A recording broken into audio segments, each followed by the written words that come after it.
हिमाचल देवभूमि के नाम से जाना जाता है, ये तो आप सभी जानते ही होंगे। परंतु ऐसा क्यों कहा जाता है?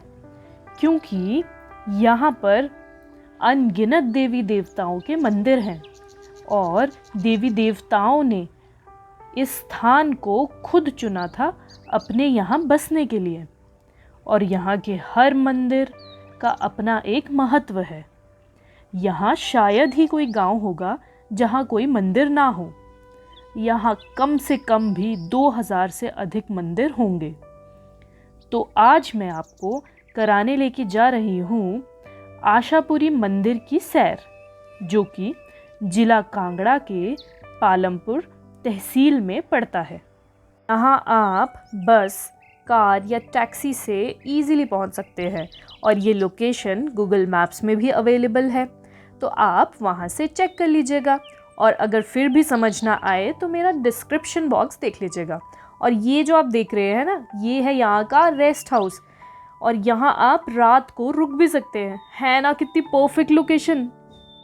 नमस्कार, मैं हूँ पहाड़ी बिट्टी और आज के इस शोभला हिमाचल सीरीज़ में मैं आपके लिए लेकर आई हूँ पालमपुर का एक बहुत ही फेमस मंदिर जिसका नाम है आशापुरी। ये हमारे पालमपुर वाले घर के सामने एक पहाड़ी है जिस पर दिखता है, तो मैंने सोचा क्यों ना इसकी आपको आज सैर करा दूँ। तो चलिए। तो अब हम पहुंच गए हैं आशापुरी मंदिर की पार्किंग पे। यहाँ पे आपको अपनी कार या टैक्सी पार्क करनी होती है और उसके बाद आपको कुछ 500 से 600 स्टेयर्स पैदल चढ़कर जाना पड़ता है। तो अब आपको धीरे धीरे मिलवाती हूँ अपने परिवार के सदस्यों से भी। चलिए। ये है मेरे पापा, ये मौसी, सबका ये है मामी। ढंग से देखो। हेलो। ये प्रणय, ये नानी रहेगी। नानी हेलो नानी। और यहाँ से शुरू होती हैं मंदिर की सीढ़ियाँ जो आपको पैदल चलकर जाना होता है। ये पूरा रास्ता आपको परफेक्ट 360 डिग्री पैनोरामिक व्यू भी ऑफर करता है। ये जो मैं उंगली पॉइंट कर रही हूँ, यहाँ पर सिचुएटेड है गढ़ वाली माता। ये वो माता है जो मैंने आपको अपने बीड़ बिलिंग वाले ब्लॉग में बताया था ना, जब हम बीड़ से ट्रैक करके गढ़ वाली माता भी जा सकते हैं। तो देखिए वो मंदिर यहाँ से भी आप स्पॉट कर सकते हैं। और ये आ रहे हैं मेरे परिवार के बाकी सदस्य। ये है प्रतीक, मेरी मौसी का बेटा। सबसे आगे है नानी, उसके बाद मेरे मम्मा और उसके बाद मेरा भाई पीयूष और एंड में है मौसी। कमरू क्या लेना? ये देखिए वैली का व्यू। रेस्ट हाउस में रूम बुक करवा लेना। वो तो एक आध दिन हो सकता है। रेस्ट हाउस में नौकरी लग जाना रिटायरमेंट के बाद। चौकीदार। और ये बन रहे हैं मेरे पापा के आफ्टर रिटायरमेंट प्लान्स, यहाँ रूम लेके बसने के। ऐसी शॉप्स आपको पूरे रास्ते में जगह जगह मिल जाएंगी, तो आपको प्रसाद वगैरह नीचे से कैरी करने की ज़रूरत नहीं है। दो हम तो अपने घर से ही हलवा बनाकर लेकर आए थे। देख रहे हैं कितनी परफेक्ट लोकेशन है ये। और इसकी दूसरी तरफ है ये टावर जो हमें बचपन से दिख रहा है और इसी से हम माता आशापुरी की पहचान करते आ रहे हैं और सुबह उठकर इसी को प्रणाम भी करते हैं। और ये है आर्कियोलॉजिकल सर्वे ऑफ इंडिया का बोर्ड, क्योंकि अब यह मंदिर पुरातत्व विभाग के पास पड़ता है। और ये हैं रास्ते में मिले कुछ अखरोट के पेड़। ये है हमारी इंस्पिरेशन का इन्होंने सुखन मांगी थी। 2 से 3 किडनी हो जाएंगी तब मैं आऊंगी। ये हमारी सबसे बुजुर्ग महिला, अपने दांत दिखाओ जरा। ये हमारा सबसे यंग। इन्होंने सुखन मांगी थी जब मेरे पति की 1 रह जाएगी और मेरी 3 हो जाएगी किडनियां, तब मैं यहाँ आऊंगी। देखिए ये है वो औरत, देखिए गौर से देखिए इस औरत को जो जिसने ये सुखन मांगी कि मेरे पति की 1 किडनी हो जाए, मेरी 3 हो जाए। वो बेचारे पति जिन्होंने सुखन पूरी करने के लिए इतना बड़ा कुर्बानी दी। देखिए क्या कितने शरीफ मनुष्य। और ये है वो जगह जहाँ पे मैं जब बचपन में अपने दादा दादी के साथ आती थी ना, तो पूरे रास्ते उनका हाथ पकड़ के ये बोलती रहती थी कि मुझे ये वाला लॉकेट चाहिए, ये वाली अंगूठी चाहिए। चाहे मैं मंदिर में 100 बार भी आऊँ, लेकिन हर बार मुझे लॉकेट चाहिए होता था। और जो पीछे सुक्खन वाली बात हो रही होगी ना, उसमें आप कंफ्यूज हो गए होंगे कि हम क्या बोल रहे हैं। तो वहाँ ये है कि एक्चुअली मेरे मम्मी पापा का जब किडनी ट्रांसप्लांट होना था, तो हमने मन्नत मांगी थी। सुक्खन हमारे यहाँ मन्नत को कहते हैं कि जब उनका ट्रांसप्लांट सही से हो जाएगा तब हम माता रानी के मंदिर पे माथा टेकेंगे। तो पीछे वही बात हो रही है। नानी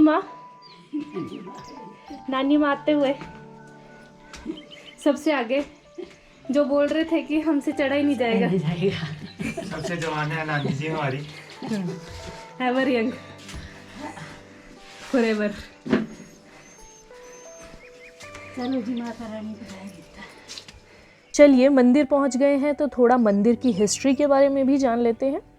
आशापुरी का मंदिर ऐतिहासिक नागवन के सबसे ऊंचे धौलाधार श्रृंखला के शिखर पर विराजमान है। आशापुरी को वैष्णो देवी का रूप माना जाता है और कहा जाता है कि ये मंदिर 16वीं शताब्दी में बना था। यहाँ राजा मान सिंह, जो कि कटोच डायनेस्टी के वंशज थे, उन्होंने ये बनाया था। ये जो मैं पॉइंट कर रही हूँ ना, यहाँ से पूरा बिलासपुर, हमीरपुर और ये वाला जो एरिया है, यहाँ पे कहीं हमारे घर भी हैं। ये जो आप देख रहे हैं ना, ये है ब्यास नदी। बिल्कुल एंड में, एंड वाली जो लाइन है वो है ब्यास नदी की। और जो इसके दूसरी तरफ है, वहाँ से छोटी छोटी कई खड्डें जा रही हैं। खड्ड हमारे यहाँ रिवर की ट्रिब्यूटरीज को कहते हैं। तो अगर माइथोलॉजिकल स्टोरीज़ के अकॉर्डिंग चलें तो द्वापर युग में पांडव अज्ञातवास के दौरान यहाँ से 4 किलोमीटर की दूरी पर मल्ली नामक जगह में गुफाओं में कुछ समय तक रहे थे। तभी इन्होंने इस आशापुरी माता मंदिर का निर्माण किया था। ये देखिए इस छोटी सी बच्ची के साथ कुछ बातें। बहुत प्यारे हैं। क्या नाम है आपका? मेरा प्रणय। प्रन्या। कहाँ से हो आप? लाड़ा से। लाड़ा से? अच्छा। कौन सी क्लास में पढ़ते हो? केजी। केजी में? जा रहे हो स्कूल? बड़े सारी छुट्टियां हो गई आजकल तो, है ना? जाना है दोबारा? नहीं जाना? बड़ा मजा आ रहा है घर पे, है ना? ये देखिए हमारे यहाँ के बच्चे तो खूब एंजॉय कर रहे हैं इस कोरोना को। बोल रहे हैं दोबारा स्कूल लगने ही नहीं चाहिए। और अब आ गए हैं हम माता के मंदिर के अंदर। ये है माता पिंडी रूप में, जिनका दर्शन आप मेरे साथ कर सकते हैं।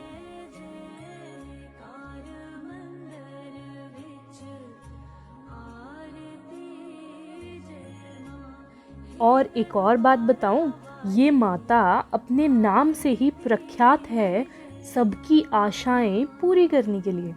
जी हाँ, यहाँ पे सबकी मन्नतें पूरी होती हैं, इसीलिए इसे आशापुरी माता कहते हैं। तो पीछे माइथोलॉजिकल स्टोरीज़ की बात हो रही थी, तो मैंने सोचा कि आपको एक और इंटरेस्टिंग स्टोरी इस मंदिर के बारे में सुनाती हूँ। क्या आप जानते हैं यहाँ आज भी एक शराब के कारण आग लगती है? तो चलिए जानते हैं ऐसा क्यों होता है। एक लोक कथा के अनुसार जब सभी देवियाँ हिमाचल में बसने के लिए रमणीक स्थल ढूंढ रही थी, तो ये कार्य सभी बहनों ने आशापुरी माता को सौंप दिया। अब आशापुरी माता स्थल ढूंढते ढूंढते यहाँ पहुँच गई और यहाँ पहुँचने के बाद उन्हें ये जगह इतनी पसंद आ गई कि उन्होंने अपने लिए ये जगह निश्चय कर ली और बाकी बहनों के लिए कोई जगह ही नहीं ढूंढी। तो परिणाम स्वरूप चामुंडा देवी ने क्रोधित होकर आशापुरी माता को श्राप दे दिया। श्राप में उन्होंने ये कहा कि तू खुद तो यहाँ बस गई, लेकिन हमारे लिए कोई स्थान नहीं ढूंढा, तो जा, तेरे यहाँ हर गर्मियों में बिजली गिरने से आग लगेगी। और फिर जब आशापुरी माता ने माफ़ी मांगी तो चामुंडा देवी ने कहा कि ठीक है, इसका निवारण इस प्रकार होगा कि आग लगने के बाद बारिश हुआ करेगी और उससे ये आग बुझा करेगी। तो आज भी यहाँ के जंगलों में आग लगती है। अब इस बात में कितना सत्य है और कितना सिर्फ बातें हैं ये तो मैं नहीं जानती, परंतु हमने हर गर्मियों में यहाँ आग लगती हुई ज़रूर देखी है और फिर वो आग बारिश से बुझती भी है। तो शायद ये लोक कथाएं काफ़ी हद तक सच भी होती हैं। आप क्या मानते हैं? क्या आप ऐसी लोक कथाओं पर विश्वास करते हैं? कमेंट करके ज़रूर बताइएगा। वापसी में हमें ये 2 छोटी छोटी सी लड़कियां मिली जो कि घर घर खेल रही थी और शायद कुछ साग बना रही थी। सारे ले ले तेरे कितना गप तो बाहर रखे तू रखे परा नहीं मैं पढ़ान दे नहीं मैं पढ़ान दे परा रखे तू अच्छा ना कुकर के बात बना ना था बात करने बुझू ले बात करने बुझू। हाँ मेरे कितना रखे तो बताइएगा ज़रूर कि आपको वीडियो कैसी लगी। लाइक, शेयर एंड कमेंट ज़रूर करिएगा। और हाँ, चैनल पर नए हैं तो सब्सक्राइब करना बिल्कुल मत भूलिएगा। आपका एक सब्सक्राइब बहुत मैटर करता है। तो मिलती हूँ आपसे नेक्स्ट वीडियो में, तब तक के लिए बाय बाय, टेक केयर।